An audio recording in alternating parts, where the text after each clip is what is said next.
श्री दुर्गाए नमः। जय माता दी। 10वां अध्याय शुभ वध। ध्यान। मैं मस्तक पर अर्धचंद्र धारण करने वाली शिव शक्ति स्वरूपा भगवती कामेश्वरी का हृदय में चिंतन करती हूँ। वे तपाए हुए सुवर्ण के समान सुंदर है। सूर्य, चंद्रमा और अग्नि ये ही तीन उनके नेत्र हैं तथा वे अपने मनोहर हाथों में धनुष, बाण, अंकुश, पाश और शूल धारण किए हुए हैं। ऋषि कहते हैं, राजन, अपने प्राणों के समान प्यारे भाई निशुभ को मारा गया देख तथा सारी सेना का संहार होता जान शुभ ने कुपित होकर कहा, दुष्ट दुर्गे, तू बल के अभिमान में आकर झूठ मूठ का घमंड न दिखा। तू बड़ी मानिनी बनी हुई है किंतु दूसरी स्त्रियों के बल का सहारा लेकर लड़ती है। देवी बोली, ओ दुष्टा, मैं अकेली ही हूँ। इस संसार में मेरे सिवा दूसरी कौन है? देख, ये मेरी ही विभूतियां हैं, अतः मुझ में ही प्रवेश कर रही है। तदंतर ब्रह्मणी आदि समस्त देवियां अंबिका देवी के शरीर में लीन हो गई। उस समय केवल अंबिका देवी ही रह गई। देवी बोली, मैं अपनी ऐश्वर्य शक्ति से अनेक रूपों में यहाँ उपस्थित हुई थी। उन सब रूपों को मैंने समेट लिया। अब अकेली ही युद्ध में खड़ी हूँ। तुम भी स्थिर हो जाओ। ऋषि कहते हैं, तदंतर देवी और शुभ दोनों में सब देवताओं तथा दानवों के देखते देखते भयंकर युद्ध छिड़ गया।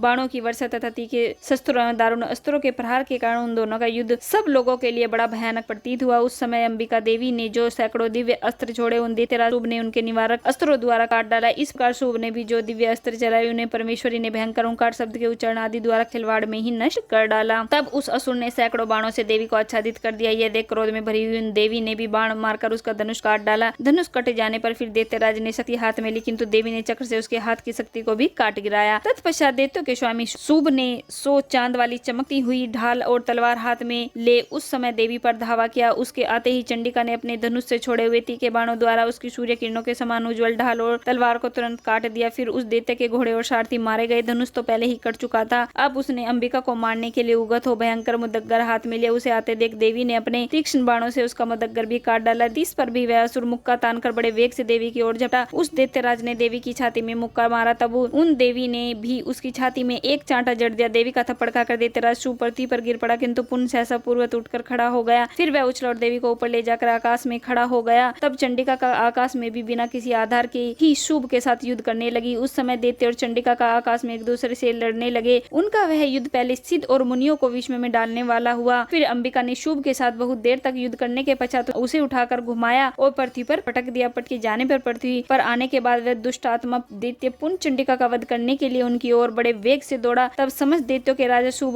को अपनी ओर आते देख देवी ने त्रिशूल से उसकी छाती छेद कर उसे पृथ्वी पर गिरा दिया। देवी के शूल की धार से घायल होने पर उसके प्राण पखेरु उड़ गए और वह समुद्रों, द्वीप तथा पर्वतों सहित समूची पृथ्वी को कांपता हुआ भूमि पर गिर पड़ा। तदंतर उस दुरात्मा के मारे जाने पर संपूर्ण जगत प्रसन्न एवं पूर्ण स्वस्थ हो गया और आकाश स्वच्छ दिखाई देने लगा। पहले जो उत्पात सूचक मेघ और उल्कापात होते थे वे सब शांत हो गए तथा उस दैत्य के मारे जाने पर नदियां भी ठीक मार्ग से बहने लगी। उस समय शुभ की मृत्यु के बाद संपूर्ण देवताओं का हृदय हर्ष से भर गया और गंधर्व गण मधुर गीत गाने लगे। दूसरे गंधर्व बाजे बजाने लगे और अप्सराएं नाचने लगे। पवित्र वायु बहने लगी। सूर्य की प्रभा उत्तम हो गई। अग्निशाला की बुझी हुई आग अपने आप प्रज्वलित हो उठी तथा संपूर्ण दिशाओं के भयंकर शब्द शांत हो गए। इस प्रकार श्री मार्कंडेय पुराण में सावर्णिक मनवंतर की कथा के अंतर्गत देवी महात्म्य में शुभ वध नामक 10वां अध्याय पूरा हुआ। जय माता दी।